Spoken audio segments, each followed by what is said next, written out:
ये देखे जो मोदी है ना इंडिया का, वो सबसे जलील आदमी है। आप कैसे बात मान सकते हैं? वो मुसलमानों की मस्जिद बनाएगा तो मुसलमान के हक के अंदर बोलेगा। वो जितना खतरनाक मोदी है ना, ये पूरी दुनिया ने देखा है। ये जब इमरान खान की हुकूमत आई थी, खान साहब गए थे अमेरिका के अंदर, आते साल ही इन्होंने कश्मीर के अंदर हमला किया है। कश्मीर के अंदर वो जुल्म किए, इन्होंने छोटे छोटे बच्चों को मारा है, माएँ मार दी, बहुत जुल्म हुआ। उसके बाद मस्जिद बाबरा मस्जिद पे क्या कुछ नहीं किया। अब एकदम इसने कैसे गेम का पासा पलट दिया। आप जब सोचे, हमारी आर्मी खुद लेके आई है अमेरिका से पाकिस्तान, हुकूमत उसी की है। इंडिया को पता है जब मियाँ नवाज शरीफ आएगा, मियाँ नवाज शरीफ मेरी बात नहीं मानी, उसने सीधा सीधा खड़ा हो ना इसके आगे। वो नवाज शरीफ की हुकूमत आने के पहले ये सियासी डायलॉग बोल रहे हैं ताकि हम पाकिस्तान को या मुसलमान को ठंडा करें। ज़रदारी ने पूरी 5 साल हुकूमत की है, वो चल के मिल के चलता था, आप ही खाता था, गवर्नमेंट भी खाती थी, उसने पूरे 5 साल हुकूमत की है। देखिए जो समझदार आदमी है यहाँ पे, जो कारोबारी बंदे हैं उनको पता है, जो बच्चे लोग हैं जो 18 साल के 19 साल के जिनको पता नहीं, उनको वहाँ यंग बंदे को क्या चाहिए। यहाँ पे एक लड़की लागने चाहते, अभी पूरी फ्रूट्स इकट्ठी हो जाएगी।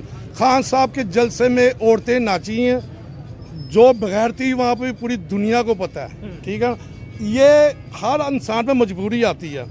जब आदमी डूबने लगता ना, वो सोचते अभी क्या करें। मियाँ शहबाज शरीफ को पकड़ा मजबूरी के दौर पे, भाई उसको पता अगर मियाँ शहबाज शरीफ नहीं आता तो ये मुल्क हमारा बहुत पीछे चला जाना। शहबाज शरीफ का कौन लेके आया है? आपको भी पता है, आर्मी लेके आई है। पूरी दुनिया के अंदर सबसे ज़्यादा जो हमारे पाकिस्तान में सियासतदान आए हैं, सबसे ज़्यादा कर्जा खान साहब ने लिया। अब जो हमारा बड़ा लीडर मियाँ नवाज शरीफ साहब वो पाकिस्तान में आए हैं, तो इंशाल्लाह अल्लाह ताला की उम्मीद से मुझे पूरी उम्मीद है वो इस मुल्क को संभालेंगे, इस मुल्क को खाई से बाहर निकालेंगे। मंदिर और इंडिया की सबसे बड़ी मस्जिद को बनाया जा सके, तो आप क्या समझते हैं कि इंडिया ने तो ये बात सीख ली कि अगर रहने का एक ही तरीका है कि हम मिलजुल कर रहें, पाकिस्तान के अंदर ये स्ट्रेटजी नज़र नहीं आती, इसकी क्या वजह आप समझते हैं?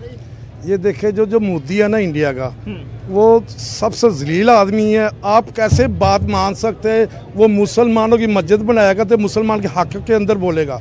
वो जितना खतरनाक मोदी है ना, ये पूरी दुनिया ने देखा है। ये जब इमरान खान की हुकूमत आई थी, खान साहब गए थे अमेरिका के अंदर, आते साल ही इन्होंने कश्मीर के अंदर हमला किया है। कश्मीर के अंदर वो जुल्म किए, इन्होंने छोटे छोटे बच्चों को मारा है, माएँ मार दी, बहुत जुल्म हुआ। उसके बाद मस्जिद बाबरा मस्जिद पे क्या कुछ नहीं किया। अब एकदम इसने कैसे गेम का पासा पलट दिया। आप जब सोचे, ये इतना खतरनाक आदमी, ये कभी हिंदू मुसलमान का कभी नहीं बनेगा। सब ये गंदी सियासत। सबसे बड़ी बात ये, मियाँ मोहम्मद नवाज शरीफ साहब पाकिस्तान आ चुके हुए हैं, वो इलेक्शन लड़ेंगे इंशाल्लाह, अल्लाह पाक ने चाहा। क्यों? हमारी आर्मी खुद लेके आई है अमेरिका से पाकिस्तान, हुकूमत उसी की है।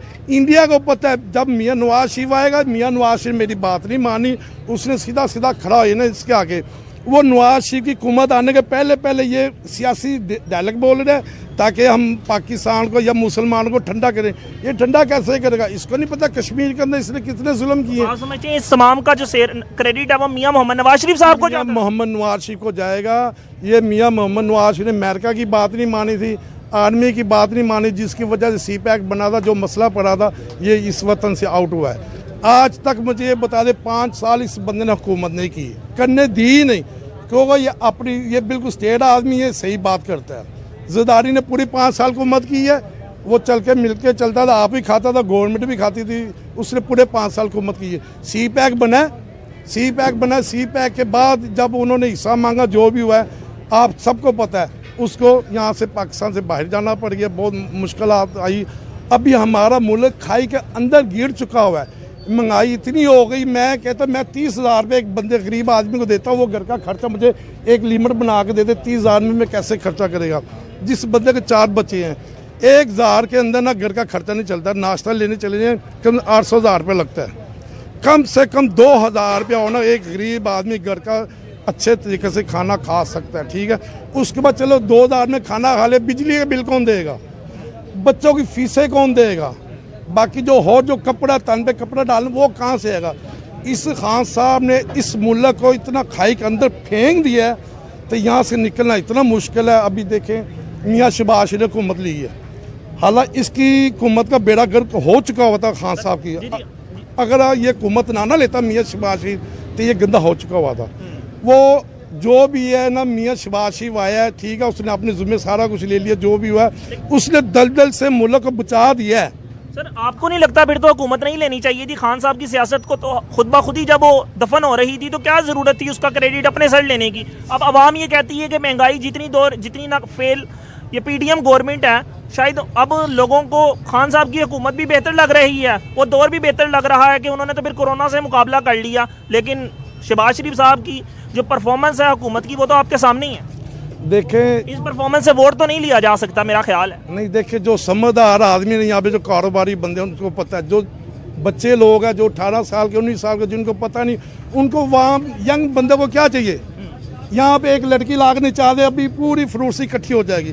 खान साहब के जलसे में औरतें नाची हैं, जो बगैर थी वहाँ पे पूरी दुनिया को पता है, ठीक है।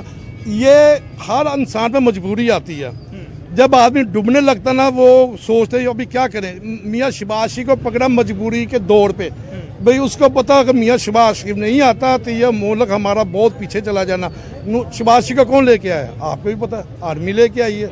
आर्मी को नजर आ रहा है पूरी दुनिया के अंदर सबसे ज़्यादा जो हमारे पाकिस्तान में सियासतदान आए हैं, सबसे ज़्यादा कर्जा खान साहब ने लिया है। आप खोल के देख लें, सबसे ज़्यादा कर्जा इसने लिया। और सर शहबाज शरीफ साहब नंबर 1 पे नहीं, शहबाज शरीफ ने देखे जब वो पहले उसने जो हुकूमत ली है, सबसे पहला बिल आया था उसको बिजली इसका पेट्रोल के पैसे बनाने के लिए, वो आदमी खून के आंसू रोया था, कहता मैं क्या करूँ, उसने ना कर दी, उसने बोला मैं नहीं करने।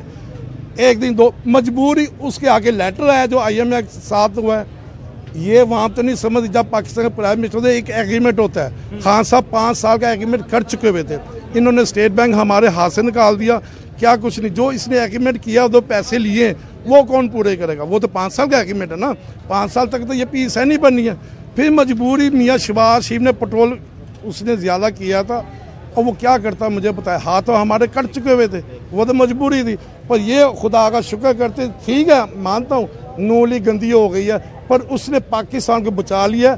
अब जो हमारा बड़ा लीडर मियाँ नवाज शरीफ साहब वो पाकिस्तान में आए हैं, तो इंशाल्लाह अल्लाह ताला की उम्मीद से मुझे पूरी उम्मीद है वो इस मुल्क को संभालेंगे, इस मुल्क को खाई से बाहर निकालेंगे। आप दूर ही ना जाएं, जितने कारोबारी बिजनेसमैन आदमी है, किसी से इंटरव्यू ले लें, वो यही बोलेगा नो लीग, नो लीग। लेकिन जो हमने बुनियादी हकूकी पामाली मियाँ साहब के दौर में देखी है, मियाँ शहबाज शरीफ साहब के दौर में, वो तो हमें पहले नजर नहीं आई। तो सर ये बताइएगा कि पाकिस्तान में जिस तरह इलेक्शन हो रहे हैं कि पुलिस किसी के कागजात नामजदगी लेके भाग जाती है, कभी रिटर्निंग ऑफिसर कुंडी लगाकर दरवाजा बंद कर लेता है, कभी कागजात नामजदगी नामंजूर हो जाते हैं, तो आपको यकीन है कि ये इलेक्शन फ्री एंड फेयर होंगे? शफाफ इलेक्शन होने की कोई उम्मीद नजर आती है आपको? ये आप देख लें पीछे 9 तारीख को क्या किया था इन्होंने, PTI वालों ने, ठीक है। इसके आप जितने मीडिया है उससे बोलो, जो शेख रशीद साहब इन्होंने क्या बोला, वो वीडियो निकाले, दूसरी निकाले, इसने बोला ये मुल्क तबाह बर्बाद कर देंगे, आग लगा देंगे, ये कितना बोला, वो इन्होंने करके दिखाया। आर्मी सारी रात जागती है तो हम लोग सुकून से सोते हैं, ऐसा ही है। आर्मी के सिपाही सर, आर्मी वो भी आर्मी है, सिपाही भी तो आर्मी है ना, पुलिस नहीं है, आर्मी है, ठीक है ना। वो हम लोगों से ज़्यादा बेहतर जानते हैं। मैं बचपन से लेके आते हम सलूट मारते आर्मी को। वो आर्मी बॉर्डर पे जाकर, आर्मी बॉर्डर पे ना जाके हमें तो 1 मिनट में। लेकिन मियाँ साहब तो इस बात के रवादार नहीं है। मियाँ साहब तो कहते हैं कि पिछली हुकूमत को निकालने में आर्मी का चीफ ऑफ आर्मी स्टाफ, उस वक्त के chief of army staff general Bajwa का हाथ था, chief justice of Pakistan Saqib Nisar साहब का हाथ था, और भी लोगों के नाम वो लेते हैं, लेकिन आप उनके हामी हैं मगर उनके नाम नहीं लेते, इसकी क्या वजह? मैं देखे, मैं आर्मी की बात कर रहा हूँ, एक 100 आदमी एक में से गलत आदमी निकलेगा, पूरी आर्मी को हम गलत नहीं करेंगे। ये जब ये बाजवा साहब देख गए बाहर गए, इसके साथ क्या हुआ है आप सामने देख ले, वीडियो चली, हर चीज़ चली, इस बंदे ने गलत किया, पूरी अदालतें मानती हैं हम लोगों ने मियाँ नवाज शरीफ के साथ गलत किया। अगर गलत ना किया फिर क्यों बुलाया यहाँ पे? सर आप माशाल्लाह बहुत दिलेर आदमी मालूम होते हैं। आपने कश्मीर के ऊपर खुल के बात की, आपने इंडिया के बारे में जवाब दिया, और जुल्म के खिलाफ आपने बोला है, जो जिसको हम बिल्कुल अप्रिशिएट करते हैं बात को। ये बताइएगा कि बलूचिस्तान की कुछ हमारी माएँ बहनें बेटियाँ बलूचिस्तान इस्लामाबाद प्रेस क्लब के बाहर बैठी हैं, उनका कहना है कि उनके घर के 26,000 अफराद लापता हैं। आप क्या समझते हैं कि स्टेट उनके मसले को सीरियस क्यों नहीं ले रही? वो मुझे ये बताएं कैसे सीरियस ले सकती है? ये 9 मई का जो मामला हुआ है आपको तो मालूम है, क्या समझते है ये गवर्नमेंट है, ये सोए हुई है। जब हर आदमी ने कैमरे लगाया, इन्होंने जो जुल्म किया, आर्मी में पत्थर उठाए हैं, पत्थर मारे। मैं पीटीआई के कारकुनों की बात नहीं कर रहा, मैं बलूचिस्तान की बात कर रहा बलूचिस्तान के जो बंदे उन्होंने कुछ ना कुछ तो किया होगा ना, जो गैर पता है अभी मिल नहीं रहे, उन्होंने कुछ ना कुछ तो किया होगा लाजमी, तो जिसकी वजह से वो मिलने लापता है। देखें ना आप वहाँ पे, वहाँ क्या आपका क्या ख्याल है, इसके लाहौर के अंदर ये मसला पड़ा, इस्लामाबाद में उस तरफ नहीं हुआ, वहाँ पे भी कोई ना कोई मसला हुआ है। जाहिर है जो आदमी गलत काम करेगा वो उसको भुगतना पड़ेगा एक ना एक दिन। क्या समझते हैं कि मियाँ साहब वज़ीर-ए-आज़म पाकिस्तान बन जाएंगे? इंशाल्लाह मियाँ नवाज शरीफ साहब वज़ीर-ए-आज़म बनेंगे। जो इस मुल्क का किरदार होता है उसके लिए फांसी होती है। इमरान खान ने गलत किया है, इसको फांसी मिलनी चाहिए। आप कह रहे हैं खान साहब को फांसी मिलनी चाहिए? फांसी मिलनी चाहिए, इसने गलत किया है, आर्मी पे अटैक किया है, कायद-ए-आज़म की लेबॉर्ट्री वहाँ पे तोड़ दी इसने, कायद-ए-आज़म का पासवर्ड फाड़ दिया इन्होंने, जो डॉक्यूमेंट सब कुछ फाड़ दिए, जो जहाज जिन्होंने जंगों के अंदर जहाज़ों ने लगाए हुए, इन्होंने जहाज़ों पे डंडे मार मार के उनका ऐसी तैसी फेरी है। जहाज़ों पर डंडे मारे गए, डंडे मारे, आग लगाई है। चाइना टाउन में देख लो क्या हाल किया इन लोगों ने, क्या थोड़ा जुल्म किया। आप ये टीवी में आप निकालें जो इन्होंने जुल्म किया, आपके सामने है, साफ कहते जो इस मुल्क का किरदार है उसको फांसी। सर कहा यह जा रहा है कि ग्राउंड्स में जितने यंग वोटर हैं वो सारे पीटीआई को वोट कास्ट करेंगे। आप उन तमाम वोटर्स और सपोर्टर्स जिन्होंने पहली दफ़ा पीटीआई को वोट कास्ट करना है उन्हें क्या मैसेज देना चाहेंगे? मैं मैसेज यही देना चाहूँगा जो पीटीआई के आदमी, इनको बता दें 3.5 साल के अंदर खान साहब ने क्या काम किया। उसने बोला मैं 50 लाख नौकरी दूंगा, 1 करोड़ मकान बना के दूंगा, आपके सामने बात हुई। इसकी हर बात यू टर्न निकली, लोगों ने समझा खान साहब आगे बड़ा कुछ। इसने 3.5 साल में एक ही बात लगाई, एक ही नारा लगाया, चोर चोर, मैं नहीं छोड़ूंगा, मैं बाहर नहीं जाने दूंगा, इसने यही नारा लगाया। उसने 3.5 साल में क्या किया है? नवाज शरीफ के दिलो काम नजर आते हैं, नवाज शरीफ के जितने काम हो वो निकाल दो बाहर, तो ये आपका जो वो ऐसे होगा जैसे पिंड है। नवाज शरीफ क्या कुछ नहीं किया। बहुत बहुत शुक्रिया।